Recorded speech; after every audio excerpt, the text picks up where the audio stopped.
ओम शांति। 1 मार्च 2022 आज की साकार मुरली रंगीन बड़े बड़े अक्षरों में पढ़ें, सुने और मंथन करें। मीठा मीठा बाबा कहते, मीठे बच्चे, तुम्हें अपनी तकदीर हीरे जैसी बनानी है। हीरा क्या होता है? हीरा तो एक वो है। कहाँ मिलता है हीरा? हीरा पहले पहले कहाँ मिलता है? कोयले की खानों में। कैसा होता है? टेढ़ा मेढ़ा, जैसे अदरक, आलू, कचालू, अरबी, कुछ भी समझ लो। उसकी कोई शेप फिक्स नहीं होती कि ऐसा होगा।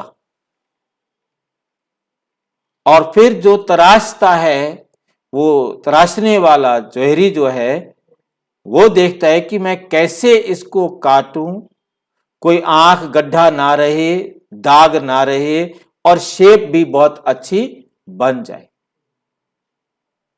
ये उसकी कलाकारी पर निर्भर करता है। ऐसे ही बाबा कहते, बच्चे तुम इस गंदी दुनिया में टेढ़े मेढ़े खराब हुए पड़े थे।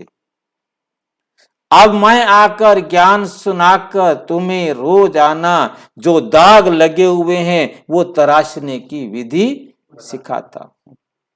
तो ये वो जन्म है, हीरे जैसा जन्म, जहां बाबा हमें ज्ञान सुनाकर हमारे एक एक दाग को निकालने की विधि सिखाकर हमें बेदाग हीरा बनाते हैं।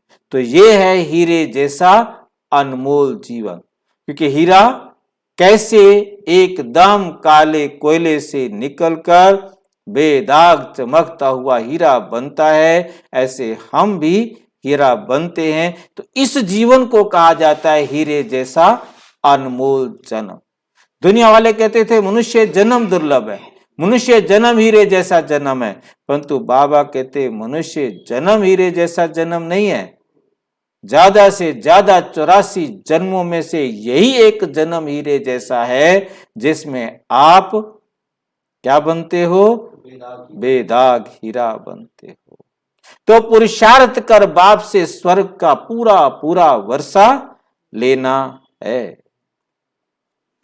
प्रश्न, कौन सा राज बुद्धि में अगर युक्ति युक्त बैठ जाए तो अपार खुशी रहेगी? तो अपार खुशी रहेगी। प्रश्न वंडरफुल है। उत्तर, ड्रामा का राज बुद्धि में बैठ जाए कि ये ड्रामा क्या है। इस ड्रामा में हर एक्टर को अविनाशी पार्ट मिला हुआ है। हर एक्टर को कैसा पार्ट मिला है? जो कभी मिट नहीं सकता, जो बजाना ही है। कोई सोचे कि मैं इस बार नहीं बजाऊं, नहीं।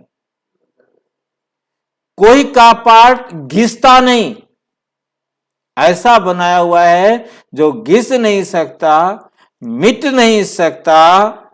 बनी बनाई बन रही, अब कुछ बननी नहीं।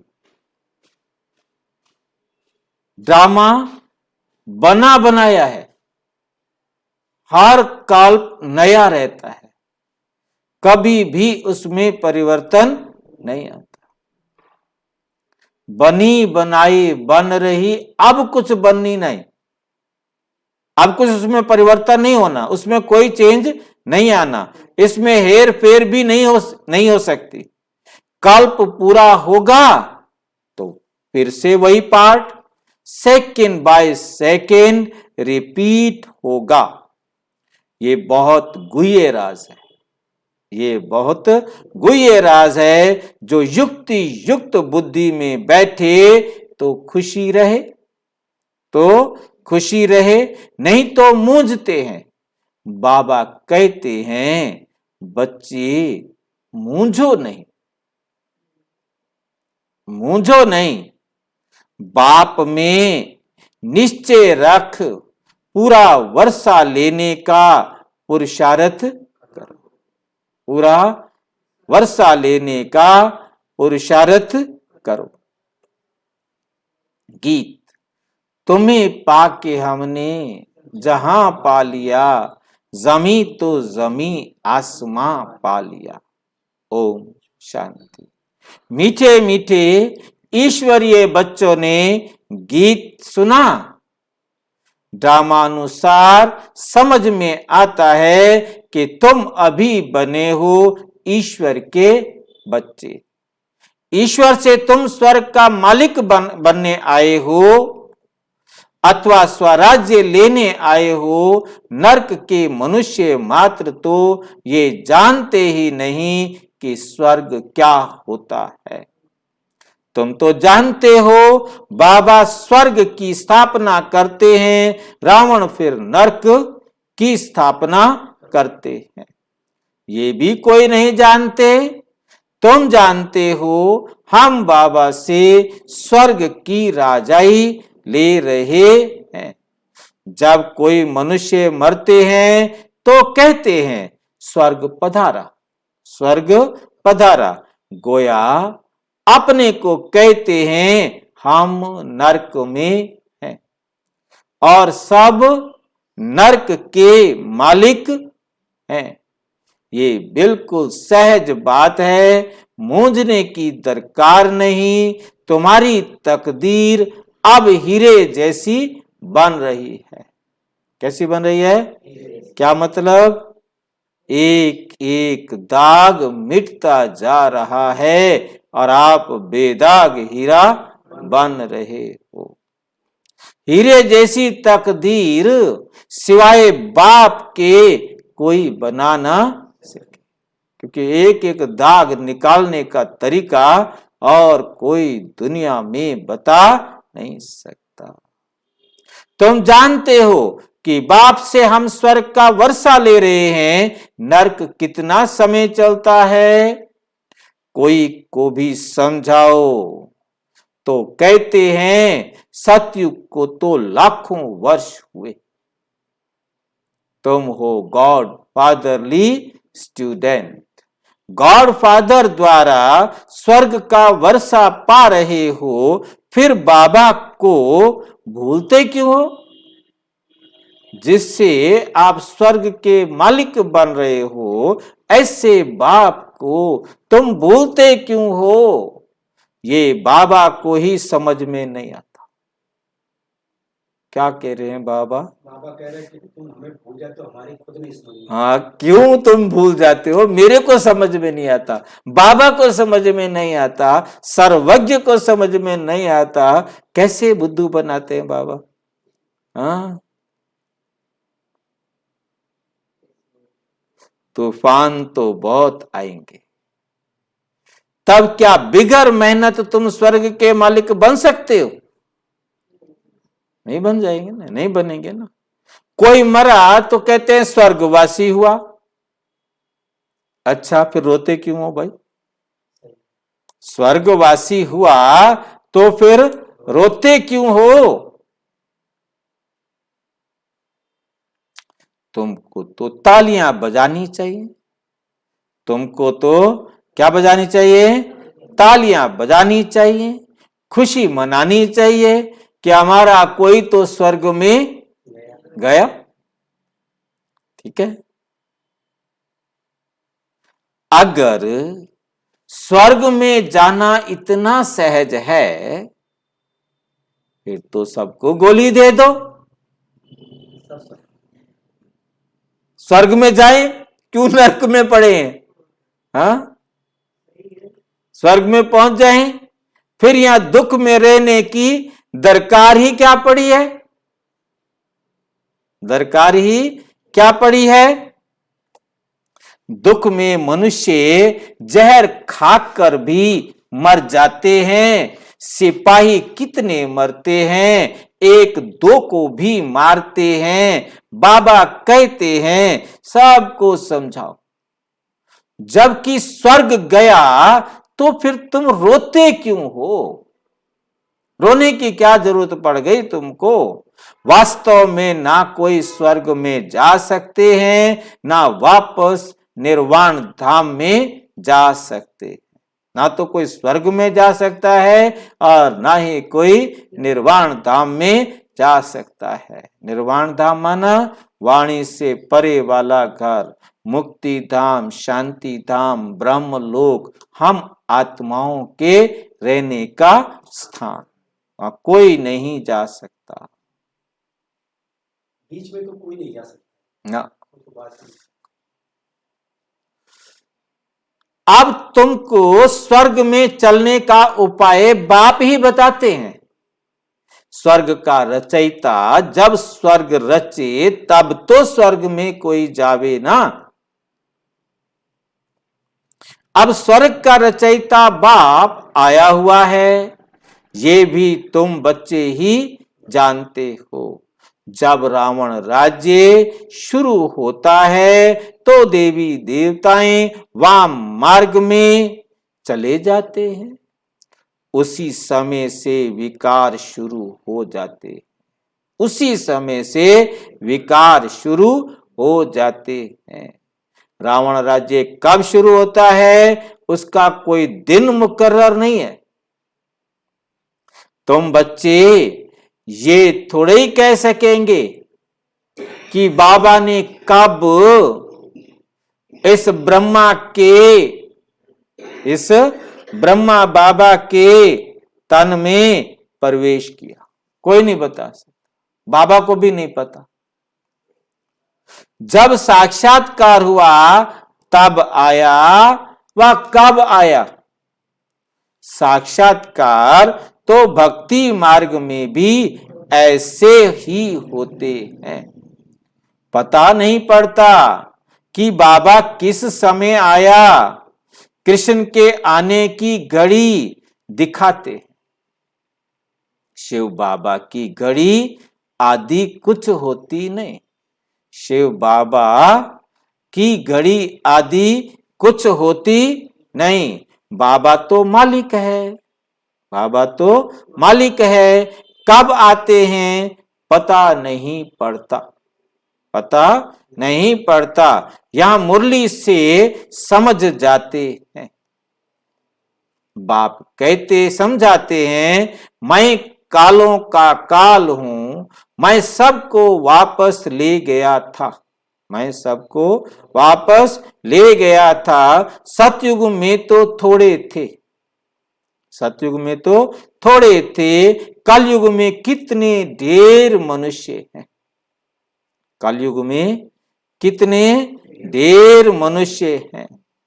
सभी आत्माओं को वापस जाना है, सभी आत्माओं को वापस जाना है। जरूर पंडा चाहिए ले जाने वाला। मैं रूहानी पंडा बनकर आया हूं, तुमको ले जाऊंगा। नई दुनिया के लिए तुमको पढ़ा रहा हूं, नई दुनिया के लिए तुमको पढ़ा रहा हूं। नरक स्वर्ग क्या है, कितना समय चलता है, कब शुरू होता है, कोई भी सन्यासी आदि नहीं जानते, कोई भी सन्यासी आदि नहीं जानते। रचता भी एक है, सृष्टि भी एक है। शास्त्रों में तो आताल पाताल आदि बहुत सृष्टियां बना दी हैं, जिनको ढूंढते रहते हैं। समझते हैं एक एक स्टार, एक एक स्टार में दुनिया है। बाप कहते हैं, मैं फिर से तुमको गीता का ज्ञान सुनाता हूं। फिर से मैं तुमको क्या सुनाता हूं? गीता का ज्ञान सुनाता हूं। क्राइस्ट को फिर अपने समय पर आना ही है, क्राइस्ट को फिर अपने समय पर आना ही है। ड्रामा एक ही है, ड्रामा एक ही है। सतयुग में सिवाय देवी देवता राज्य के और कोई होता नहीं, और कोई होता नहीं।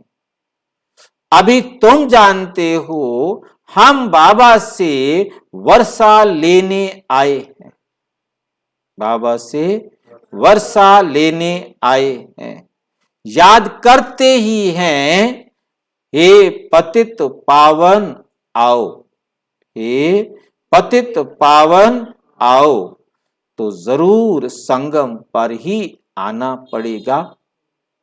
अभी तुम जानते हो हम यहां क्यों आए हैं, हम यहां क्यों आए हैं, क्या लेने आए हैं, क्यों आए हैं, क्या लेने आए हैं। तुम कहेंगे हम बाबा का वर्षा लेने आए, हम बाबा का वर्षा लेने आए हैं। हम राजयोग सीख रहे हैं, कल्प कल्प वर्षा लेते हैं और गंवाते हैं, और गंवाते हैं। अभी फिर पुरुषार्थ करना है, पूरी नॉलेज लेकर औरों को देनी है, नहीं तो वृद्धि कैसे होगी, नहीं तो वृद्धि कैसे होगी। गीत कितना अच्छा है, इनका अर्थ तुम बच्चे ही समझते हो, इनका अर्थ तुम बच्चे ही समझते हो। गीत कितना मीठा है, गीत कितना मीठा है, तुम्हारे दिल से लगता है, तुम्हारे दिल से लगता है। बाबा आपसे हम ऐसा राज्य लेते हैं जो कोई भी लूट ना सके। यह अविनाशी वर्षा ही अविनाशी बाप से मिलता है। अनादि वर्ल्ड ड्रामा अनुसार अथवा गीता के कथन अनुसार फिर से बाबा गीता सुनाने आया है, फिर से बाबा गीता सुनाने आया है, जिसमें राजयोग सिखाया था, शास्त्रों में तो अगड़म बगड़म कर दिया है। क्या कर दिया है, अगड़म बगड़म कर दिया है। युक्ति से समझाने वाला भी, युक्ति से समझाने वाला भी चाहिए। कोई कहते हैं ज्योति ज्योत समा गया, ज्योति ज्योत समा गया। आत्मा तो अविनाशी है, उनको पार्ट भी अविनाशी बजाना है, उनको पार्ट भी अविनाशी बजाना है। उनका पार्ट कभी घिस नहीं सकता, कभी घिस नहीं सकता, कभी मिट नहीं सकता। बनी बनाई बन रही, अब कुछ बननी नहीं, अब कुछ बनना नहीं है। उसमें अदली बदली भी हो नहीं सकता, अदली बदली भी नहीं हो सकता। कितना वंडर है, इतनी छोटी सी आत्मा में अविनाशी पार्ट भरा हुआ है। कल्प पूरा होगा तो फिर ऐसे ही पार्ट रिपीट करेंगे, सेकंड बाय सेकंड वैसे ही पास होगा। ड्रामा को भी पूरा युक्ति युक्त समझना है। कई तो इन बातों में मूंझते हैं, कई तो इन बातों में मूंझते हैं। पहले तो बाप में निश्चय होना चाहिए, पहले तो बाप में क्या होना चाहिए, निश्चय होना चाहिए कि बाप से जरूर वर्षा मिलना है, बाप से जरूर वर्षा मिलना है। कल्प कल्प भारत को ही मिलता है, कल्प कल्प किसको मिलता है, भारत को ही मिलता है। 84 जन्म भी लेने पड़े, 84 जन्म भी लेने पड़े, वर्ण भी जरूर समझाने हैं, वर्ण भी जरूर समझाने हैं, ये स्मृति एक दो को दिलानी है, ये स्मृति एक दो को दिलानी है कि हम बेहद के बाप से क्या करते हैं, बेहद का वर्षा लेते हैं। बेहद किसे कहते हैं, इसका कोई हद नहीं।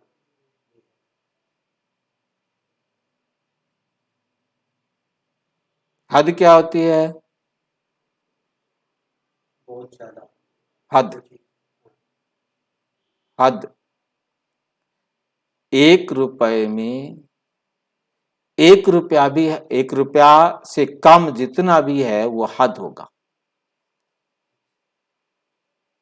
समझे ना बात को। क्या पूरा समझ लो कि चांद है, उसमें से चांद छोटा सा भी कटा हुआ है तो वो हद है, ज्यादा है। ज्यादा नहीं।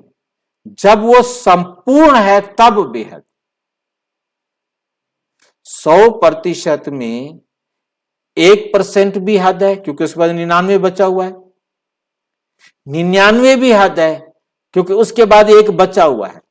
जिसके बाद कुछ बचा हुआ है वो हद, नहीं समझ में आई, हद है। उसके बाद कुछ और है, बेहद जिसके बाद और कुछ नहीं, जिसके बाद मीन्स कंप्लीट, संपूर्ण, ये याद रखना। बेहद माना संपूर्ण, बाप से सारा वर्षा लेना है, जिसके बाद कुछ बचा ही नहीं।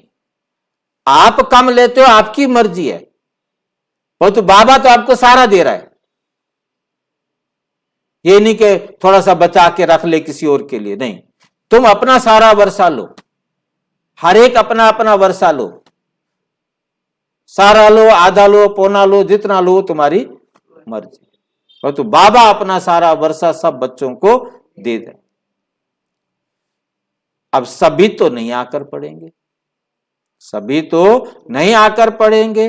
देखते हो सेंटर खुलते जाते हैं, जहां नरकवासी आकर स्वर्गवासी बनते हैं। बाबा को लिखते हैं, हम प्रबंध कर सकते हैं, हम प्रबंध कर सकते हैं। मुझे कोई वस्तु में ममत्व नहीं है, मुझे किसी वस्तु में ममत्व, ये सब कुछ ईश्वर अर्थ है, ये सब कुछ ईश्वर अर्थ है।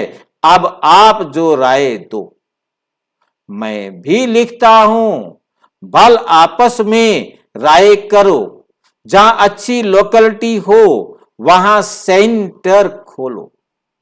हिम्मते मर्दा मद दे बाप है। बाबा कितना खुश होता है, दिल में समझता है ऐसा दान तो अच्छा होता है। बहुतों को कोड़ी से हीरे जैसा बनाना, ये बड़े ते बड़ी हॉस्पिटल भी है, कॉलेज भी है। सिर्फ 3 पैर पृथ्वी के चाहिए। कितने चाहिए? 3 पैर पृथ्वी के चाहिए। कितना सहज रीति बाबा कोड़ी से हीरे जैसा बनाते, बेदाग हीरा। कहां? कोले की खान में पड़े थे, किसने ढूंढा आपको? क्या करने के लिए? हीरा बनाने, वो भी बेदाग हीरा। ऐसा ऐसा बाबा रहते देखो कैसा साधारण है, कितना साधारण बाबा रहता है। कहां आए हैं? कहां राजा के पास क्यों नहीं आए? कहां राजा के पास क्यों नहीं आए? कहते हैं मैं साधारण बूढ़े तन में आता हूं। सत्यनारायण की कथा सुनिए, उसमें आरती में कहते हैं बूढ़ा ब्राह्मण बन के कंचन महल, कौन कब कैसे पता। जिसने 84 जन्म एक्यूरेट पूरे किए हैं, सतयुग का फर्स्ट प्रिंस तो ये है ना, इनका नाम भी रखा है श्याम और सुंदर। बाबा आकर इसे श्याम से, काले से सुंदर गोरा बनाते हैं। तुम बच्चे इसका भी अर्थ समझते हो। उन्होंने अर्थ को ना समझने के कारण कृष्ण को काला ही बना दिया। हो गया तू भी काला।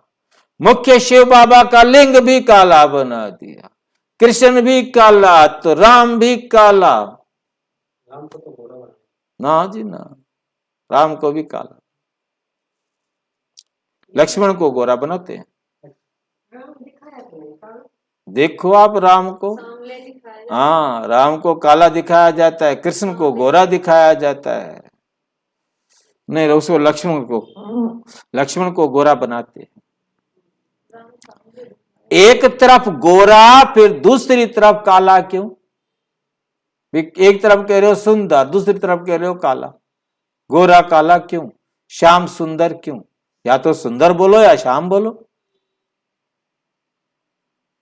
जगन्नाथ के मंदिर में शक्ल ऐसी दिखाते हैं जैसे अफ्रीकन लोग, एकदम काला। कहां कहां नारायण को भी काला कर दिया है, कहां लक्ष्मी को भी ऐसा ही दिखाते हैं, काला ही दिखाते हैं लक्ष्मी को। अब वंडर लगता है, लक्ष्मी को वैसे गोरा बनाते हैं तो कहां कहां लक्ष्मी को भी क्या बना देते हैं, काला। अब वंडर लगता है मनुष्यों की बुद्धि कैसी है। बाबा ही सत्य मत देते हैं अपने साथ मिलने के लिए, बाकी तो यज्ञ तप दान पुण्य आदि करते हैं, मुफ्त में पैसे बर्बाद करते रहते हैं। फिर क्यों कहते हैं पतित पावन आओ, पतित पावन आओ। याद क्यों करते हैं? गंगा जमुना नाले आदि कितने हैं? गंगा जमुना नाले आदि कितने हैं? बाबा ने भी बहुत तीर्थ आदि किए हैं। अभी तुम मोस्ट बिलवेड लक्की सितारे नर्क स्वर्ग को जान गए हो। मनुष्य कहते मरते हैं तो कहते हैं स्वर्ग गया। तो उनको भी समझाओ स्वर्ग किसको कहते हैं। हम जानते हैं तब तो समझाते हैं, हम जानते हैं तब तो समझाते हैं। हमको भी स्वर्ग स्थापन करने वाला बाप मिला है, वो नॉलेज दे रहे हैं। हमारा कोई मनुष्य गुरु नहीं है, सतगुरु एक बाबा है, वही पतित पावन है। क्यों उसको बुलाते हैं, निराकार को ही बुलाते हैं ना, जिसको तुम ज्ञान सागर कहते हो।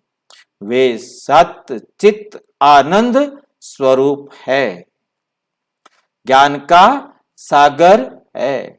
हमको तो नॉलेज है नहीं, देखा भी जाता है। उनके पास जो नॉलेज है वो कोई के पास नहीं है। तुमको कितना गद गद होना चाहिए। पतित पावन गॉड फादर हमको पढ़ाते हैं, वो हमारा बाप टीचर सतगुरु है। इसमें गुटखा खाने की बात नहीं। अपनी रचना को तो संभालना ही है। अगर यहां आकर बैठ जाएं, यही कहते हैं हम आपके आश्रम में आकर रहने, बाबा कहते हैं अगर यहां आकर बैठ जाएं ये तो सन्यासियों का ज्ञान हो जाएगा। सन्यासी क्या करते हैं, उनके पास गए वहीं के वहीं रह गए, वहीं बैठ गए, खत्म बात।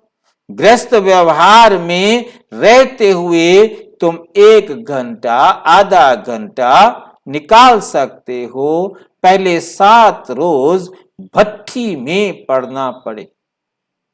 शुरू में जो कोर्स होता था 7 दिन तक आपने किसी को याद नहीं, 7 दिन कोई याद ना आए। यदि याद आ गया तो फिर 7 दिन, फिर याद आ गया आपको, छठे दिन याद आ गया तो फिर 7 दिन। समझ गए बात को, याद नहीं आना चाहिए। कोई को चिट्ठी नहीं लिखनी, क्यों चिट्ठी लिख रहे हो तो याद आया चिट्ठी लिख रहे हो ना उसको। बिल्कुल सबको भूल जाओ, कोई भी नहीं, सिर्फ एक शिव बाबा और एक मैं, बस। ऐसे करते थे 7 दिन का कोर्स। तुम बहुत वर्ष भट्टी में रहे, 14 साल भट्टी में रहे, फिर भी तकदीर कितने छोड़ के चले गए। 14 साल परमात्मा के साथ रहकर छोड़कर, कोई को तो माया खींच लेती है। ऐसी माया प्रबल है, बाप कहते हैं बच्चे धीरे धीरे परिपक्व अवस्था में आते जाओ। तुम जानते हो हमारे 84 जन्म पूरे हुए हैं। तुम्हारी बुद्धि में सारा झाड़ सब धर्म है, वहां भी अलग अलग सेक्शन है, यहां भी ऐसे है, वहां भी ऐसे है, बाकी मोक्ष किसको भी मिल नहीं सकता। ऐसे नहीं बुदबुदे मिसल आत्मा परमात्मा में लीन हो जाएगी, फिर तो सारा पार्ट ही खलास हो जाए। सब ज्योति ज्योत में समा जाएं, खेल ही ना चले, ये सब झूठ है। झूठ तो बिल्कुल झूठ, सच की रत्ती भी नहीं। भक्ति में कोई मुख मीठा थोड़े होता है, कोई मुख मीठा थोड़े ही होता है। तुम बच्चे जानते हो मुख मीठा कौन कराते हैं, तो बाप की पढ़ाई में पूरा ध्यान देना चाहिए। पुरानी दुनिया को देख लट्टू मत बन जाओ, लट्टू मत बन जाओ। देह अभिमान में मत आओ, तब तो अपना बैगेज तैयार कर ट्रांसफर कर दो।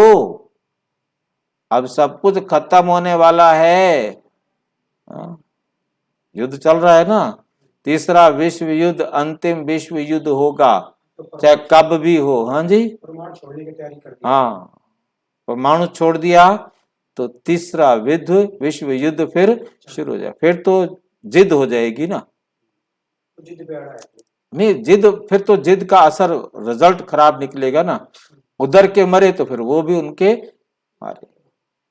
फिर सारे विश्व वैसे ही रूस के अगेंस्ट हो रहा है, और रूस और चीन के अगेंस्ट होगा, अमेरिका मेन हो गया, और अमेरिका और रूस एक दूसरे के दुश्मन। फिर तो चलाओ परमाणु बम, मरो सारे के सारे। बस तुम्हें बहुत देख लिया। अब तो अपनी बैगेज तैयार कर ट्रांसफर कर दो। अब यह दुनिया खलास होनी है। बाबा कहते हैं सब कुछ इंश्योर कर दो। भक्ति मार्ग में करते हो तो अल्पकाल के लिए फल मिल जाता है। समझते हैं ईश्वर ने दिया, अभी तुम भी देते हो तो बाबा फिर रिटर्न में देते हैं। डायरेक्ट होने कारण तुमको 21 जन्म का इंश्योरेंस मिलता है। बाबा कहते हैं देखो हमने फुल इंश्योर किया तो फुल राजाई मिलती है।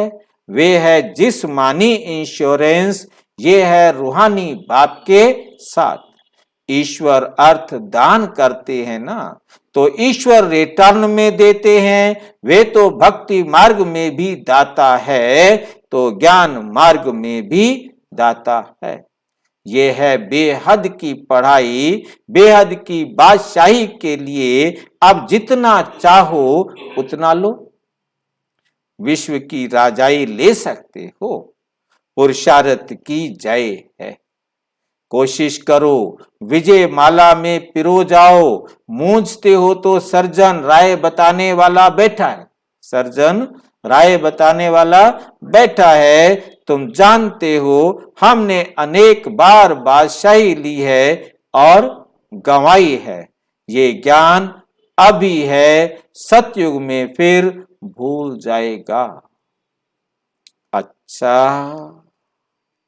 मीठे मीठे सिक्की लधे बच्चों प्रति माता पिता बाप दादा का याद प्यार और गुड मॉर्निंग। रूहानी बाप की रूहानी बच्चों को नमस्ते। हम रूहानी बच्चों की रूहानी बाप दादा को नमस्ते नमस्ते। धारणा के लिए मुख्य सार। पुरानी दुनिया को देख लट्टू नहीं बनना है, अपनी बैगेज ट्रांसफर कर देनी है, अपना सब कुछ इंश्योर कर देना है, अपना सब कुछ इंश्योर कर देना है। कोई भी वस्तु में अगर ममत्व नहीं है तो फिर कोड़ी से हीरे जैसा बनने की सेवा करनी है। दान करने से ही ज्ञान धन बढ़ेगा। जितना दान करोगे ज्ञान का, उतना ज्ञान धन आपका बढ़ता जाएगा। वरदान। निमित्तपन की स्मृति से हर पेपर में पास होने वाले एवर रेडी नष्टो मोहा भव। एवर रेडी नष्टो मोहा भव। एवर रेडी का अर्थ ही है नष्टो मोहा स्मृति स्वरूप। उस समय कोई भी संबंधी अथवा वस्तु याद ना आए, किसी में भी लगाव ना हो, सबसे न्यारा सबका प्यारा, इसका सहज पुरुषार्थ है निमित्त भाव।